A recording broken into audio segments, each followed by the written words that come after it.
இந்த வீடியோவை கடைசி வரை பாருங்க. இந்த முதலாளி அம்மா வீட்ல மீந்து போன சாப்பாட்ட வேலைக்காரனுக்கு கையில கொடுக்காம மேல இருந்து தூக்கி போடுறாங்க. இது அந்த பொண்ணுடைய புருஷன் பார்த்துட்டு, உனக்கு கொஞ்சமாவது அறிவு இருக்கா? சாப்பாட்ட கையில கொடுக்காம எதுக்காக இப்படி தூக்கி போடுற? அவங்களும் மனுஷங்க தானன்னு சொல்றாரு. உடனே அவருடைய மனைவி, யார்கிட்ட எப்படி நடந்துக்கணும்னு எனக்கு தெரியும், நீங்க சொல்ல வேணாம்னு சொல்லிட்டு அங்க இருந்து கிளம்பி போறாள். அடுத்த நாள் இந்த வேலைக்காரர் வேலையெல்லாம் முடிச்சிட்டு வந்து குடிக்க தண்ணி கிடைக்குமான்னு கேட்கிறாரு.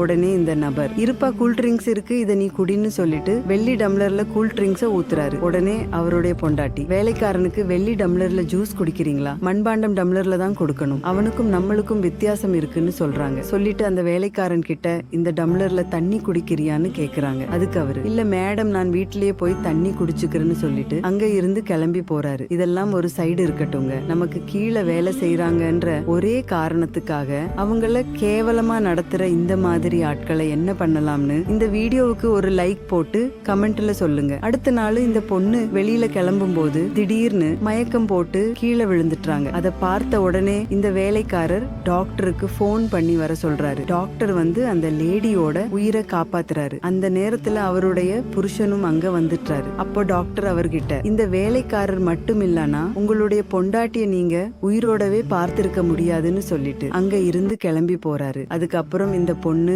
அந்த வேலைக்காரர் கிட்ட, நான் உங்களை ரொம்பவே மோசமாக நடத்தி இருக்கிறேன், அதெல்லாம் நீங்க மனசுல வச்சுக்காம என்னுடைய உயிரை காப்பாத்தி இருக்கீங்க, என்னை தயவு செஞ்சு மன்னிச்சிருங்கன்னு சொல்லி மன்னிப்பு கேட்கிறாள். தன்னை அவமானப்படுத்தினாலும் தன்னுடைய ஓனருக்கு ஆபத்தில் உதவிய இந்த வேலைக்காரரோட செயல் உங்களுக்கு பிடிச்சிருந்தா இந்த வீடியோவுக்கு ஒரு லைக் போட்டு கமெண்ட்ல சூப்பர்னு கமெண்ட் பண்ணுங்க.